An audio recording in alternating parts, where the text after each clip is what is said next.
Hello dear students, hope you are doing well at your home. Today we will be starting a new chapter, that is water. So what is water?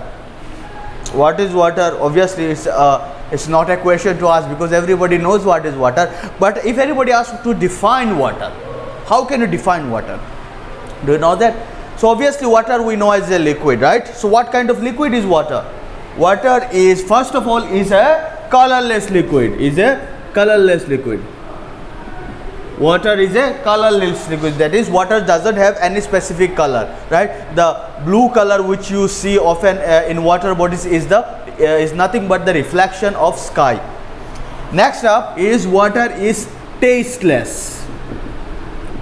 Since water does not have a taste of its own, so it is used for making various kind of drinks, right? If you put some powder in it, suppose some juice powder like Tang in it, so it will give you that tangy flavor, right? If you put some anything, if you mix anything, so it will give it that flavor of the things you have mixed. But water on its own doesn't have any kind of distinct flavor, so water is a flavorless or tasteless liquid. And thirdly, water is an odorless liquid. Water does not have any kind of smell, right? It's pure, it doesn't have any kind of smell. So sometimes the smell which you get from your tap water, it might be of iron, right? So water doesn't have any taste of its own. So overall water is something which have neutral property. Doesn't have a color, doesn't have a taste, doesn't have an odor. So water is a liquid that doesn't have all of these three. So water doesn't have a taste of its own. Now let's dive into the chapter. Life would not have been possible on the earth without water. In fact, life originated in water. So we can't imagine our earth with all living things on it without water. It is said and proved that life originates in water, right? Life originated in water. So how life originated in water? The first ever living organism that was formed on the earth atmosphere was formed in was a aquatic organism, was found in water, right? Was found in water. Then slowly those organisms as they evolved or as they developed, so they started moving out from water to land, right? Some of them remained in land, some of them came out of the water and they started to dwell on the land. So life originated in water. So if you look at very simple, it will be very tough for you to understand. If you look at simpler life forms, we'll see most of them are in water, like corals. Forget about it. So life started in water. So the organism that were during the beginning of the formation of the earth, they were what? They were aquatic. Means they used to live in water. Water covers 3/4 of the earth's surface. 3/4 fraction. You guys are very good in maths, I know. Fraction, you are well aware in class 6. 3/4. What is 3/4? 3/4 means what? Take anything, for example. So you divide it into 4 parts, and out of 4 parts, 3%. This 3% if you take the earth, and if you divide it into 4 parts, it was found that 3% out of 4 is water and only 1% is land. So that shows that water covers a significant portion of our planet. So water is in abundance. Now think about it. It's just for you to think about it. If water is in abundance on earth, out of 4 parts, 3 parts is water, then why the world is facing a shortage of water? Why there is a shortage of water in many cities? Think about it in your home. and when we will be back, we'll discuss about it in class. We'll have a separate class to discuss the problem of water and about solution. So we'll discuss about it. So it's just a brain tweezer for you. It makes up 70% of our body and 80%, 80 to more than 95% in fruits and vegetables. So what is the composition of water in human body? Human body contains around 70% of water. So out of your total weight, 70% of the weight, 70% is only water. If you are 50 kgs, then how much water do you, how much percentage of water, how much kilogram of water you have? If out of 100 it is 70, then out of 50 it would be 35, 50%, sorry, not 35, yeah, 35. Out of 50, if you are 50 kilos, then 35. It's as simple as that. So water has, your body contain around 70% of water. And in fruits, there are fruits which contains above 90% of water. Watermelon, how much? Watermelon have 92%. Cucumber have around 90% of water. Right? This marker is leaking a lot. So 90%, 92%. So there is a significant amount of water in everything around us. Some vegetables like tomatoes contain a very high quantity of water. In ancient time, water is considered an element, but now it is established that it's a compound of hydrogen and oxygen. Among the compounds from the earth, water is the most abundant. So in ancient time, people of ancient time used to consider there were 5 elements that made the earth. That is air, water, fire, soil. 1, 2, 3, 4. Air, water, fire, soil. What else is left? Air, water, fire, soil, and what else is left? 4 elements. Air, water, fire, soil, and air, water, fire, soil, and yeah, these elements made up the earth, they used to say previously. So water was one of those elements. Air, water, fire, soil, and I must have left out something, but no worries. So these were the elements that in ancient time they believed that these elements made up the earth. But later on found that water is not an element, it is a compound. Now what is different between an element and compound? Element, compound. What is the difference between element and compound? Element is something that cannot be divided or broken down into further smaller thing, right? Suppose if you take hydrogen is just hydrogen, it's just hydrogen, there is nothing beyond that. Oxygen is only oxygen, there is nothing beyond that. But water is a compound. That means what? It is a mixture of hydrogen plus oxygen. So scientifically, if you want to express water, it is H2O, means 2 molecule or 2 elements of hydrogen and 1 element of oxygen makes up the water, H2O. Next,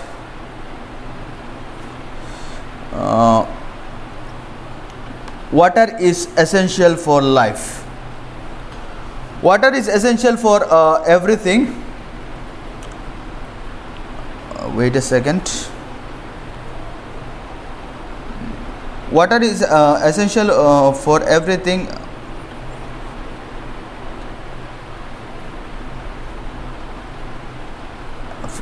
Water is essential for every living being, planets or animal. It acts in life process in 3 ways. So water is very essential. We have discussed it, how much water content is there in our body, on the earth, how water is important. Now we'll discuss how water is important to human being.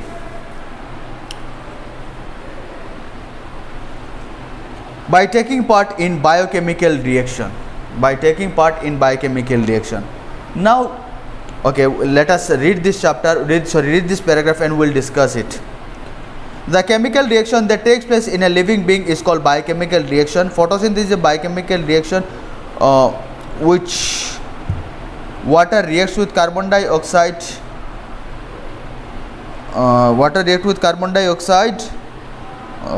In the presence of sunlight and chlorophyll. Now, biochemical reaction. Now, what is biochemical reaction?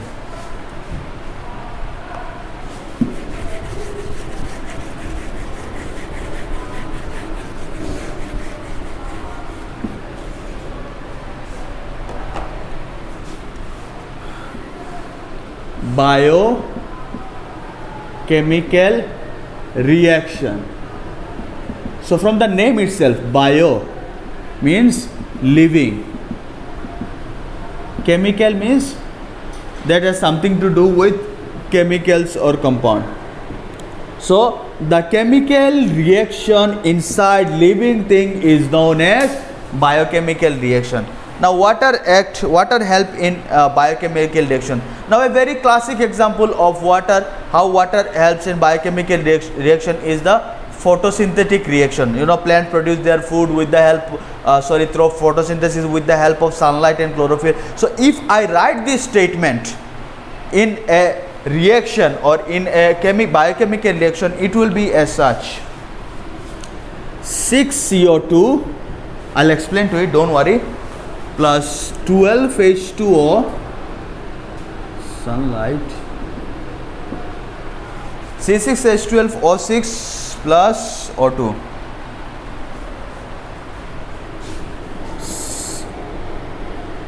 C6H12O6 plus 6H2O, 6O2 plus 6H2O, 6O2 plus 6H2O.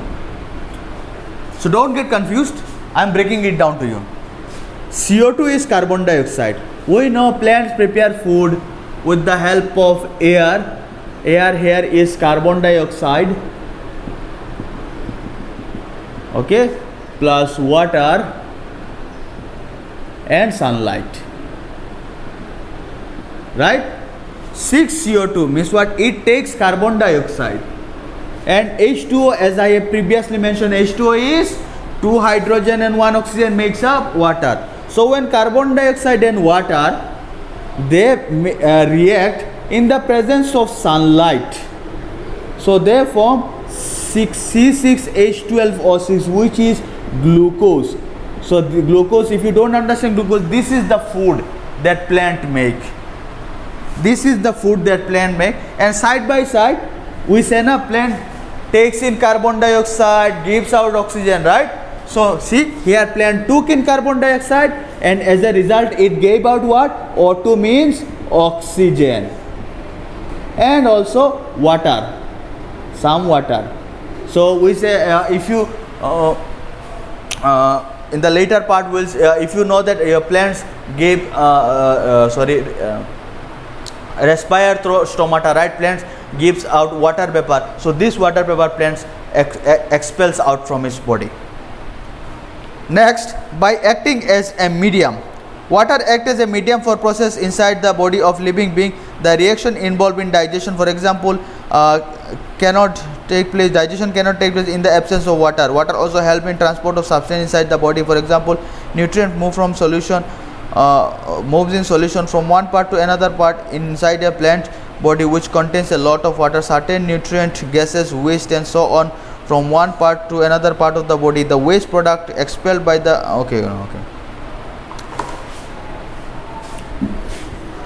Next, water acts as a medium. Here medium, we are specially discussing about medium of transport. So we all know that plant requires minerals, right? From where do plant obtain their minerals? Plant obtain their minerals from soil. Suppose this is a plant.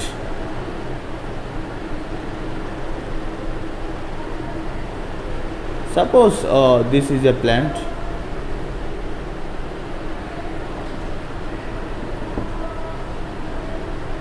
Okay. A plant, right? So plant have roots. So water is the function of root. Root sucks in water. Root sucks in water, and along with water it takes the minerals from the soil. Minerals from the soil, and it transport to various part of the part of the body, various part of the tree, right? Various part of the plant. So water help the plant to transport mineral from one part to another part of the body. Now the food that is made on inside the leaf is transferred to different part of the body through water. Now another example you take. So we human being, we also excrete, means what? We also give out, or we also expel out the toxic waste from our body, the harmful waste from our body. So how do we expel the harmful things from our body? Mostly through urine. Through urine. So urine, we know, is basically a liquid form, right? Contain a lot of water. It's liquid. Urine is liquid plus waste is urine. All right. Now when your body produces energy, when your body makes makes the food, so this food is transferred from one part to another part of the body through blood, and blood contain how much? Significant, above 90% of water. At the same time, the oxygen or the carbon dioxide that is that is transferred to different part of the body is also done through blood. So blood act as a medium of transport. See, so it transfers the food, it transfers the waste materials, it also transfers the necessary enzymes. Enzyme, what are enzyme? Enzyme are the okay, no need about this one. Okay, food and waste material. Next, by acting as a coolant. It's summer, right? It's almost summer.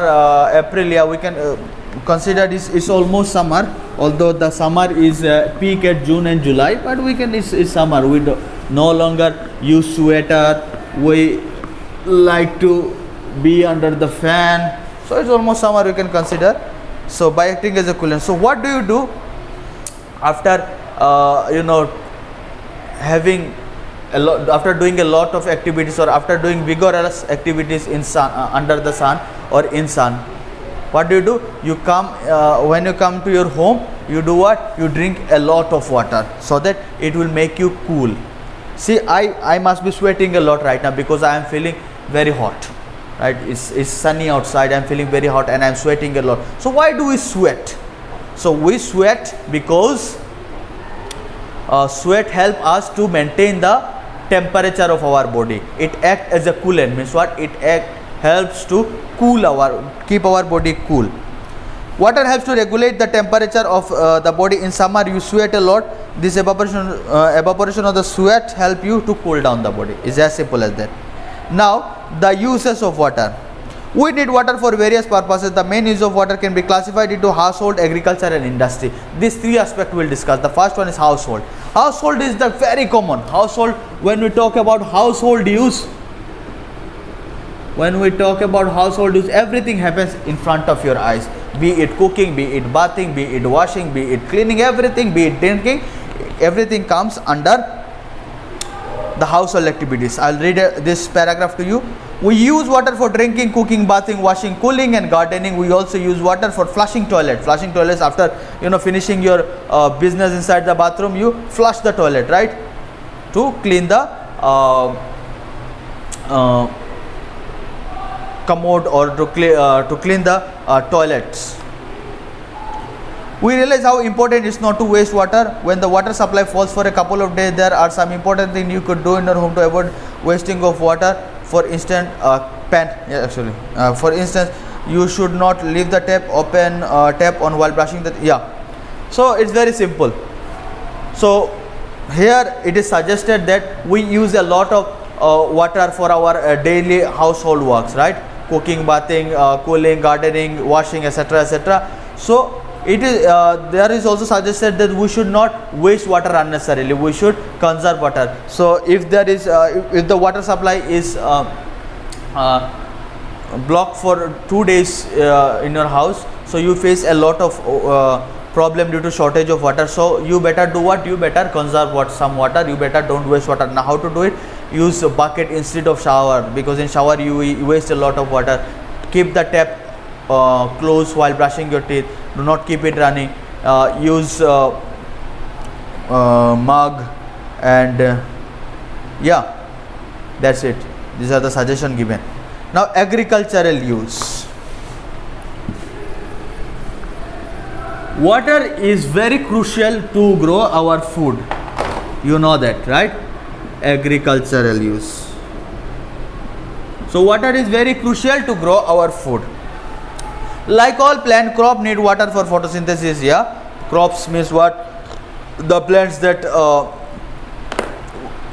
we grow for food are crops.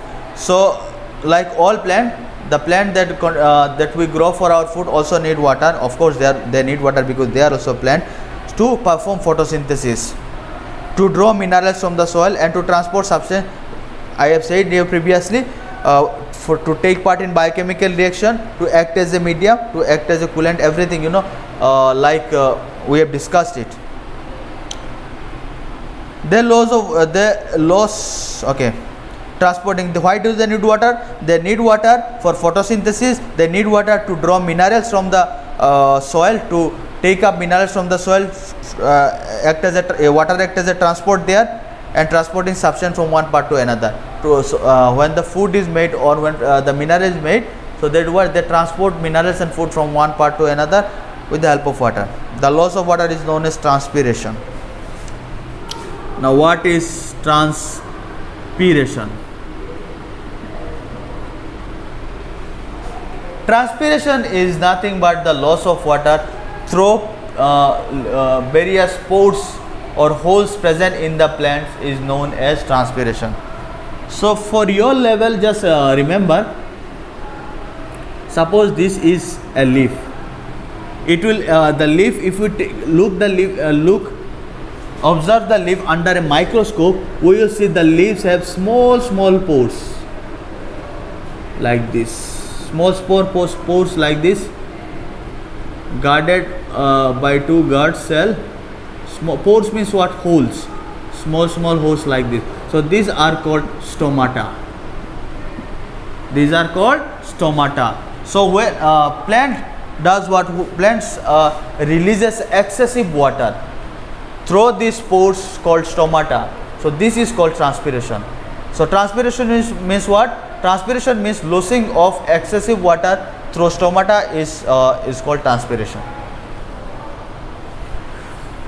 And during transpiration, plant loses a lot of water, a huge significant amount of water.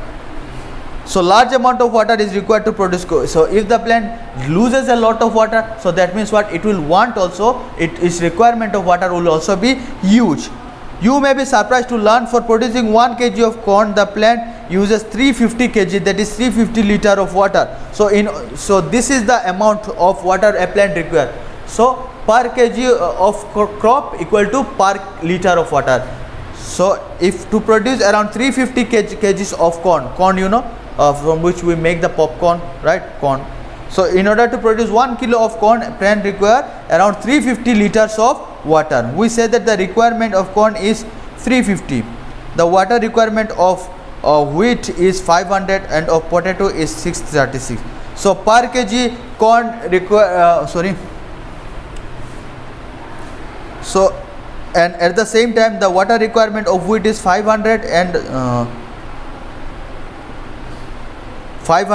the water and that of potato is 636. So the plant potato require around 500 liters of water, and wheat require around 500 liters of water, and potatoes around 636 liters of water for its production. The soil must contain sufficient moisture to meet the need of crop growing on it. It may not rain enough for the soil to be sufficiently moist. That is why farmer need to irrigate the land water. Okay. So what will happen if there is not enough rain? So if there is not enough rain or not enough water in the soil will dry up and it will crack, and a cracked and dried soil is never fit for agriculture. So what do the farmers do? They wait for the rain. So if there is no sufficient rain, they irrigate the fields. IRRIGAT. Now what does irrigate means? To supply water artificially with the help of pumps or anything. To supply water to the field is called irrigation, so that the soil becomes moist and soft and they can grow they can grow their crops. Next is industrial use. Industries are often set up on the banks of river because they use huge quantity of water. If you observe industries or any factories, they are set up often near the banks of river, near the sides of river. Now why they are established near the sides of river? Because industries require a huge amount of water. As a reactant, as a part in chemical reaction. Now this may be the following purpose as a reactant. So in industries, water is used in large quantities. Water is used as a reactant. Means what? Water is used to produce certain thing, right? It is used to produce certain things. So water is used as a reactant. It is used to react something, to react with certain raw material and to produce their final product. As a solvent, to dissolve something. Now another property of water is a universal solvent. Means what? Most of the soluble items, they will dissolve in water. So solvent means what? The medium which we dissolve something. If you take sugar or salt and other articles, will see that water will be able to dissolve this thing. So water acts as an universal solvent. Not all the items I am saying is dissolved in water. Suppose oil does not dissolve in water, wax doesn't dissolve in water, but yet most of the thing dissolve in water, and that is why water is also known as universal solvent. Steam is used for production of electricity for the purpose. So water is also used to produce electricity, and the plants that generate electricity with the help of water is known as hydroelectric power plant. So they will do what? They will heat a lot of water, and this water will turn into vapor or steam or vapor. So I think when your mother cooks some food in pressure cooker, so when the pressure cooker whistles, so you will see there is steam release, right? Like smoke like substance. This is not smoke, this is steam. So steam is released and it creates a force. So industrialists or people do what? They use this force to generate electricity. For disposal of waste, sadly the factories does what? They dispose their unwanted substance or waste in water bodies. So it is a bad sign. And obviously there is a coolant. So industries that heats up a lot or that require to cool down, they use water as a cooling agent. Now interchanging of state of water. So I'll explain this you in a very short and simple term. In a very short and simple term, the whole topic of state of water and interchanging, I'll explain it in a very short and simple term, and then I'll read it to you. The marker is leaking a lot.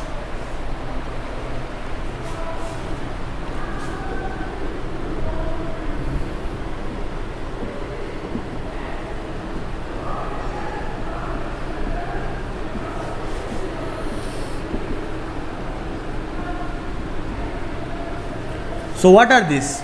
These are the three states of water. This is water vapor. Now what is water vapor? Water vapor is a liquid, sorry, is a gaseous form of water.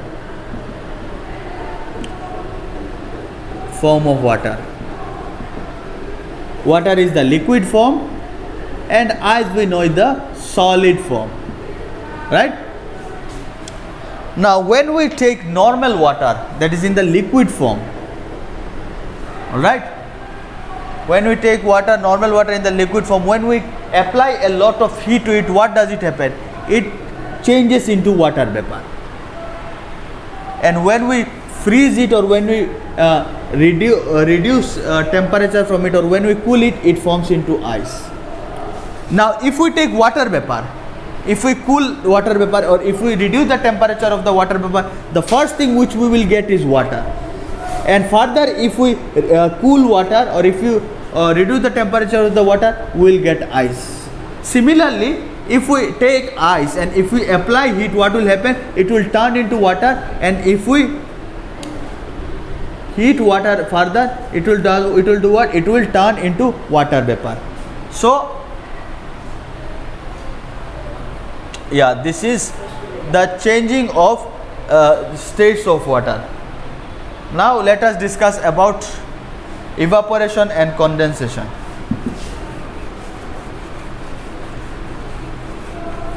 So how does temperature affects water? So if you increase the temperature, so what will happen? Water will become water will, from ice it will turn into water. From what, if we further increase the temperature, it will turn into a water vapor, and it will be reversed in case if we reduce the temperature from water vapor to water and to solid. Next, evaporation and condensation. Evaporation and condensation. All right. Now have you noticed that when you take some ice in, or take a cold bottle of water, there is water outside the bottle or outside the glass. What does actually happen? So we have said that water is present everywhere in air in the form of water vapor, right? In the gaseous form. So this gaseous water, what happens? So suppose this is the glass and there are ice in it, and there is the water vapor. This is the water vapor. So when we put ice in the glass, the air near the glass, what happens? It cools down due to the ice present inside the glass. And what we do? What will happen when we cool down water from water vapor? It will turn into water. So this water vapor will cool down and form water, which will stick on the surface of the glass. So this process, when water changes its state from gas to liquid, is known as condensation, and from liquid to ice further is known as condensation. And when water changes its state from ice to liquid to gas or water vapor is known as evaporation. You know that liquid change.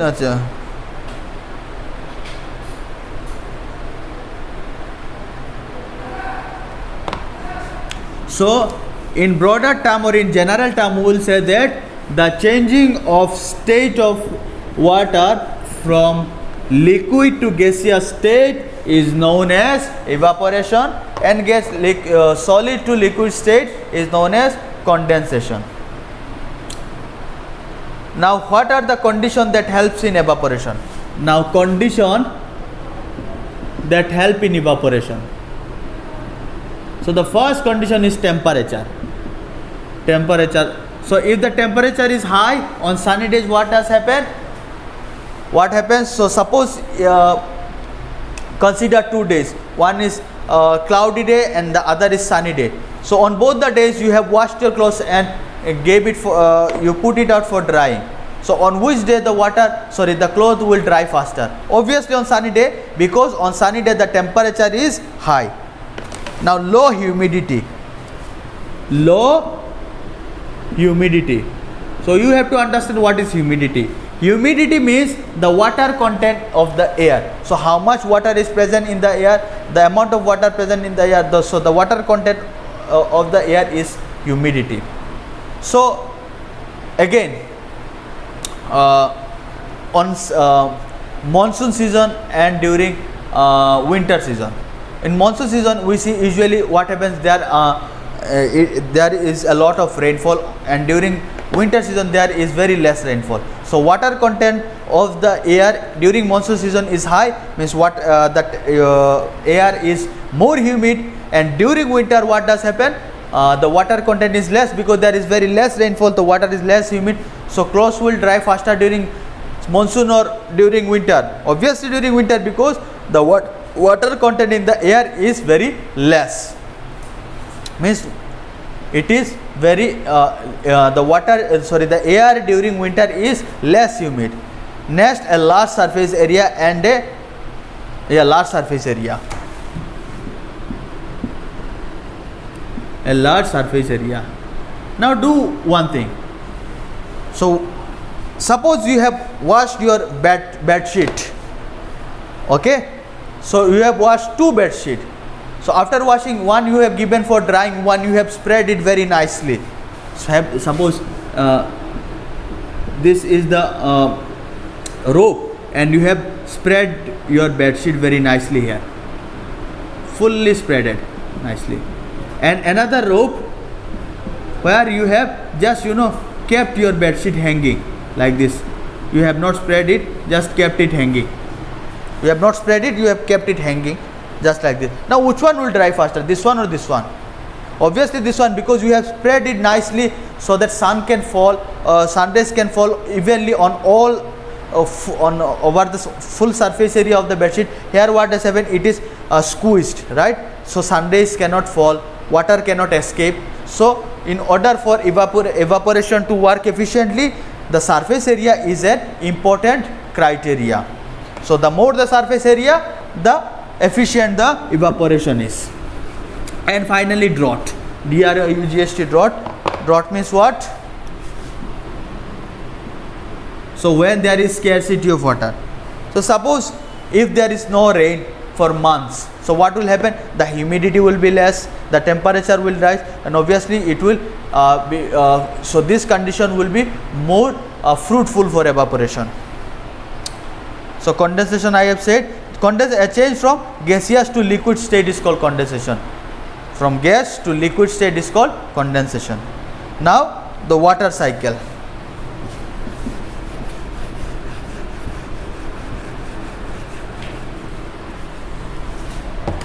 Water cycle. Cycle means what? When something starts with A, goes through B, C, D or anything, and finally ends again at A, is known as cycle. It will create a complete cycle. It's known as cycle. So the regulation of water, or the regulation of water on the earth also follows a cycle. So this cycle is called water cycle. Water from land and sea continuously evaporate into the atmosphere. Also we use up a lot of water in different purposes, yet the amount of water on the earth is almost same and constant. This is because water is not lost, it circulates among the land, sea and air. The circulation of water is called water cycle. So there are a lot of water, as you have seen, as I have told previously, that there are about 3/4 part of water, which is a huge amount. So water is used, water is evaporated, but water is not lost. So it just transfers from one form to another form and it comes back again. So it follows a certain cycle. Evaporation and condensation. So when water evaporates from ocean, lakes, seas, river, pond as well as from plant, if the air is cold in the night, the water vapor condenses to a very low bright and forms a fog. When the water evaporates from water bodies, be it lake, river, sea, everything. So when the lake, water bodies, plants, so when the water evaporates, if the temperature at that time is low, that is during winter, So what will happen when the water will evaporate? So if the temperature is low here, so this evaporated water will do what? It will form tiny droplets. It will form tiny droplets. It will condense. It will do what? For evaporation, we have learned that water need to be in gaseous form. So when water will evaporate in gaseous form, and when it will meet the cold temperature, it will do what? It will again turn into liquidy form. So during winter we see fog. It's nothing but the condensation of evaporated water. So a fog may extend from the ground of a height about 3/4 of a kilometer, means around 250 meters. If the range of fog is around 250 meters. In day, if warm water vapor rises with hot air, with increase in height it becomes colder. Nearly a kilometer above the surface of the earth, it is cold enough. The water vapor condenses into droplet and dust particle from cloud. So as we move upward, the earth, so the air here or the environment there is very cold. So when water will evaporate in gaseous form, and as we move upward, the temperature will decrease. And when the temperature will decrease on the after few kilometers, what will happen? The water will start to condense, and it will be what? It will form cloud. Now what is precipitation? It will form cloud. Now next topic is precipitation. Precipitation is nothing but, when water falls from the sky in any form, be it rain, be it snow, be it hail, it is known as precipitation. The droplets of clouds. So how clouds are formed, we saw that when water will be evaporated and the temperature on the sky is low, so water will do what? Water will condense there and form droplets along with dust particles. It will form cloud. The droplet in the cloud are extremely small. They are so small that hundreds of thousands of them may have to combine to form a drop. So the water drop and droplet. Drop you have seen, right? Drop means what? A drop of water. A drop of water is a drop. But droplet is even small. Droplet is even more small. So hundreds of droplets, they make one drop. So when the droplet of clouds are extremely small, they are small that hundreds of and thousands of them combine to form one drop. So hundreds and thousands of droplets, they combine to make one drop. When the droplets become large, they fall, and while falling, if they meet hot air, they again vaporize. But if they meet cold air or cold mountain, they fall as rain. Forests attract rain because they are more cool. So this is the cloud. Suppose this is the cloud. So it contains uncountable droplets. So when hundreds and thousands or droplets will combine, they will start what? They will start making drops. So now everything will depend on the temperature of the ground. If the temperature below is high, so before touching the ground, it will do what? It will evaporate again and move up. Will not experience any rain. But if the temperature on the ground is low, it will do what? It will fall down as a rain. If the temperature is low, it will fall down as a rain, and that is why it is rain is more prevalent in forest, because in forest the temperature is usually low and forests are cool. That is why forest attracts more rain. Now if very high clouds, the water freezes into crystal of ice, it is very cold. This crystal fall as a snowflake. When they become heavy, sometimes rain pauses through. So I have said you previously that as the height increases, the temperature decreases. So in high altitude or in very height, so temperature is very low. So when the water droplets or water drops fall on very high altitude area, altitude means height, high altitude area, so since the temperature is very low, it will form what? It will form snowflakes. It will form a crystal snowflakes. So we find that snow is found in hilly region or in high altitude area.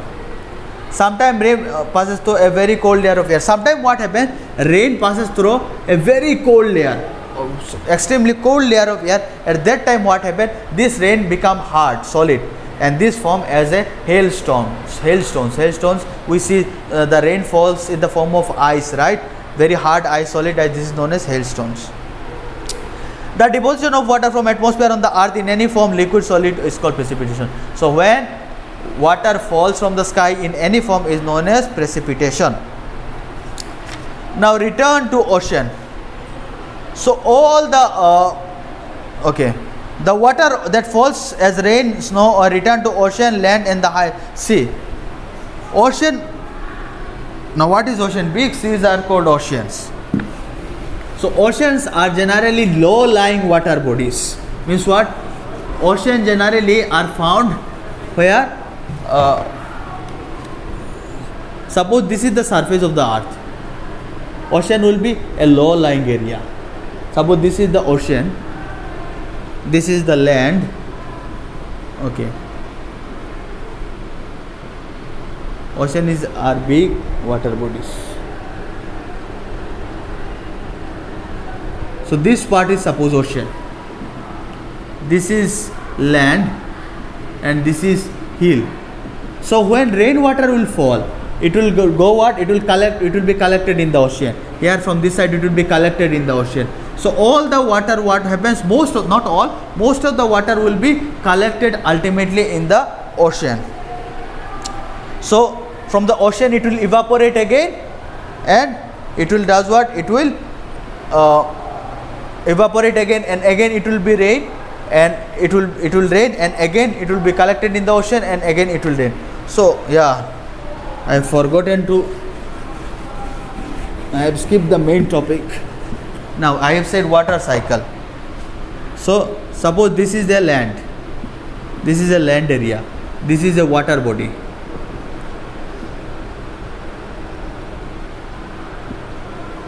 This is a water body. This is sky. So water will evaporate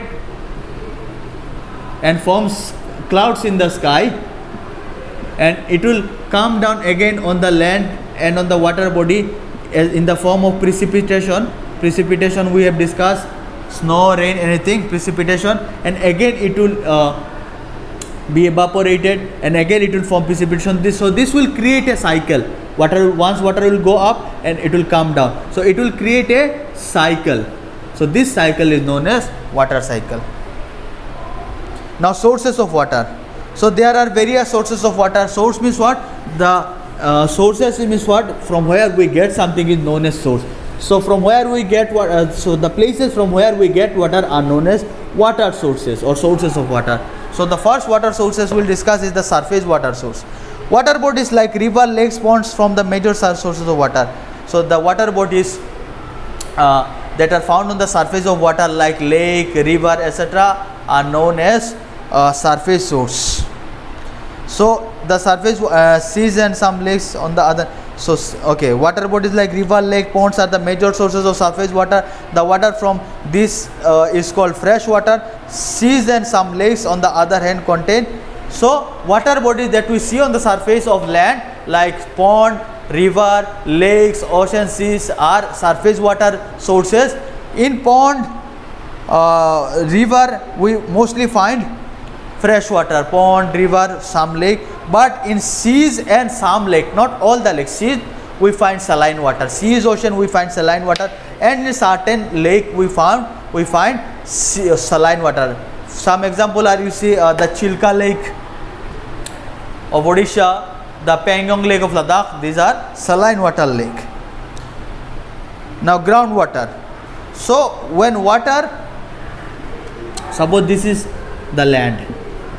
So when water falls in the forms of precipitation, so it is, most of the water, what happens, it goes to the seas, and some water is absorbed through the ground, and it will go down and it will collect under the ground.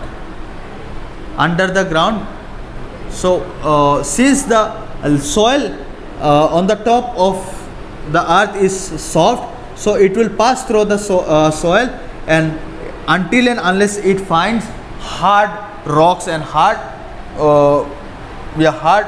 soil where it cannot it cannot penetrate and go below further. So it will collect here where there is space, air space. It will collect on the air space. The water will be collected in the air space. This is known as groundwater. So groundwater is a very important source of water. In cities and in town, we see people use groundwater as a major source of water by boring, by drilling inside the earth, or by using boring well or tube well. So groundwater is a very important source. Sometimes what happens that water oozes out, or water comes out from the ground.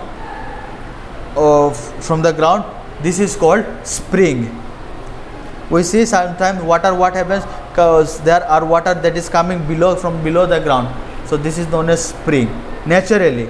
But boring well or tube well, these are man-made source for man-made method for extracting groundwater. Now, is groundwater everlasting? Is groundwater everlasting? No, groundwater is not everlasting. So groundwater is a reservoir. There are certain amount of water, we cannot go beyond that. So we should be very careful using groundwater. Now, drought and flood to extreme.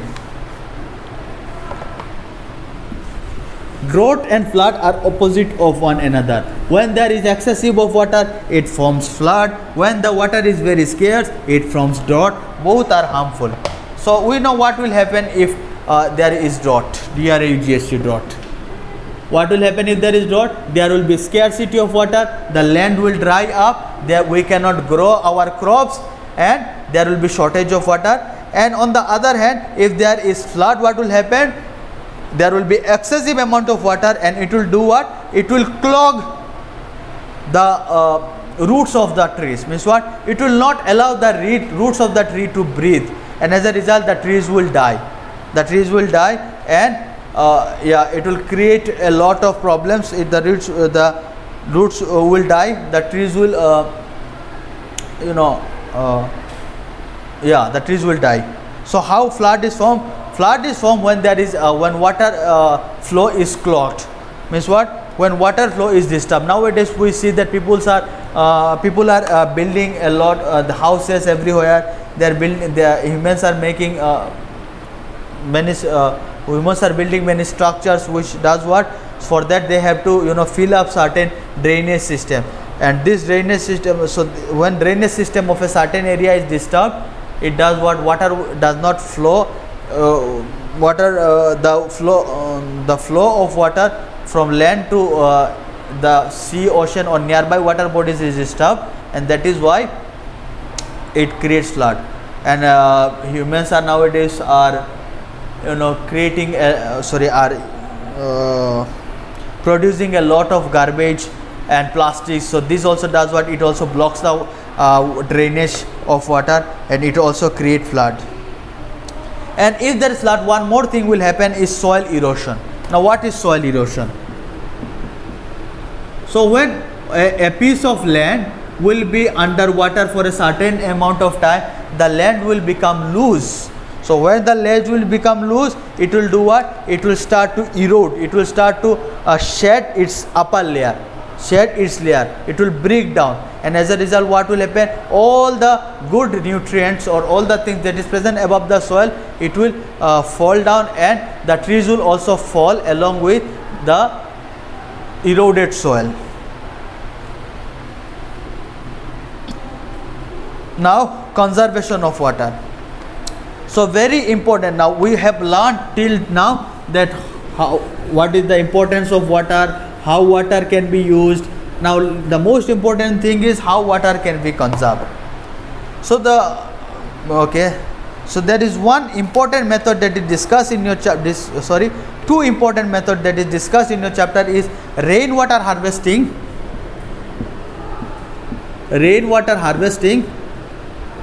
and hill cutting. Is it hill cutting?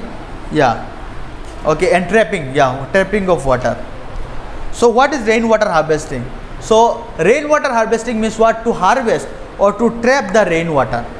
So when there is rain, so water flows down, right? When there is rain, if it rains and if we do not use this rainwater, if we do not trap this rainwater, what will happen? It will simply rain, and the rainwater will flow down to the nearby water bodies, and it will be sucked in by the soil to the it will be absorbed by the soil, and it will be be in the groundwater.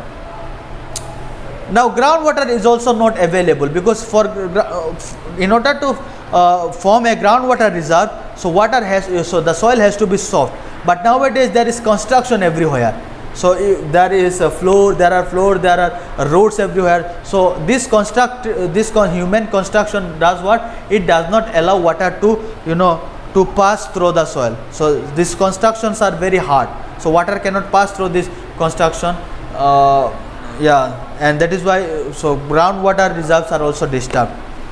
So rainwater harvesting is a very important, we can say very important. So there is a simple math. Okay, the need of water is increasing every day. So as the human population are increasing, the need of water is also increasing. We have to grow more food, and the demand of food is also increasing. So in order to grow more food, more amount of water is required.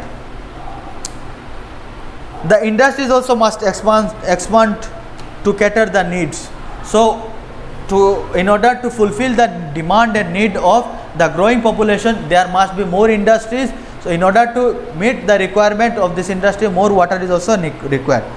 So we must therefore realize that the need for using water very carefully. When we use water resources very carefully, so that it lasts for a long possible, we say that we conserve it. So when we use water carefully, so that the water lasts for a longer period of time, we actually conserve water. We use it wisely, and one way of conserving water is rainwater harvesting. So trapping of rainwater is rainwater harvesting. Now an example is given. Suppose this is your house. Suppose this is a house. This is a house. So when it rains, so the rain falls down, right? The rainwater falls down. Now if we make a plan, if you create a structure that can collect all the water that falls on the surface of your on the roof of your house, we can collect a significant amount of water. Now how significant is it? So suppose the roof area of your house is 100 meter square. 100 meter square. Suppose the roof area of your house is 100 meter square. It's not a much area, but 100 meter square. And annual rainfall is around 100 centimeter. 100 centimeter annual rainfall, that is 1 meter. 100 centimeter is 1 meter. So suppose in 100 meter square surface area of roof, 100 centimeter or 1 meter of annual rainfall, and you conserve only not 100%, just around 70% of the water. 70% of the water. Now what will happen? So if you divide 70% by 100 is 70 meter cube. Okay, so 70%, that is 100 meter square. Okay, 70 meter cube, and 70 meter cube is equal to wait a second, 70 meter cube, and 70 meter cube is equal to 7. So if we make a calculation, we will see around 7,000 liters of water. Sorry, 70,000 liters of water. 70,000 liters of water. Now how significant is 70,000 liters of water? So in a year, from a 100 meter square roof, we can collect about 70,000 liters of water. Now if an average household uses around 400 liters of water daily, so if we divide 70,000 by 400, we will get around 175 days, which is around 6 months. So in a year, we can get 6 months supply of water from just the rainwater itself, if you use it wisely. Now in hilly areas there are hills on 3 sides and the reservoir is made by raising dam on the 4th side of the lake. This harvested water is supplied in nearby city. So on hilly areas what happen? Suppose there is hills on the 3 side of an area. On the 4th side, suppose there is hill. Suppose this is a hill, this is a hill, and this is another hill. On the 4th side they will do what? They will build a dam. They will build a dam so that they can trap the rainwater or the water that is flowing from the hill. They can trap it and later on they can supply it to the nearby residential area. So this is the end of the chapter, but before concluding it, I must mention you one more way of conserving water which was invented or developed by one of our own inventor from Ladakh. His name is, he was appreciated for it. His this invention or this method of conserving water is appreciated worldwide. His name is Mr. Sonam Wangchuk. Sonam Wangchuk, he is from Ladakh. He found another method, that is ice stupas. Stupa means a mass. Stupa means a big pile of something, a big pile of land. In Hindu, Hindus or people of other beliefs, they do what? They build stupas. Means what? They build certain structure like this. So these are called stupas. A dome-like structure. This is called stupa. So Mr. Sonam Wangchuk, he did what? In Ladakh, it is very cold during winter. So they do what? During winter, when there is when the water flows through the river or when there is rain in Ladakh, they collect those water by making it a stupa or a hill-like structure. Now how they do it? They will collect a lot of branches and twigs and they will make a pile. They will collect a lot of branches or dead trees, dead branches, and they will do what? They will make a pile of water. Sorry, they will make a pile of dead trees and branches. And during winter, they will do what? They will spray water. Or if there is rain, when water will fall, they will do what? This water will freeze there immediately, and as a result, it will form an artificial ice hill or ice stupa. This is called ice stupa, and it can hold a very significant amount of water. And during summer, what will happen? This stupa will start to melt, and this stupa will start to melt, and it will do what? It will be a major water source for those where water is short for them. In Ladakh, water is short during that time, so they will preserve or they will conserve water in the form of ice stupas during winter, and they will use this water during summer when these stupas will melt.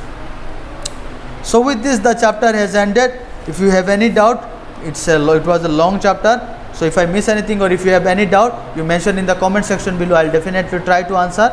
And you read this chapter, and do subscribe to All India National Schools channel and click the bell icon so that you don't miss your classes. Thank you. Have a good day.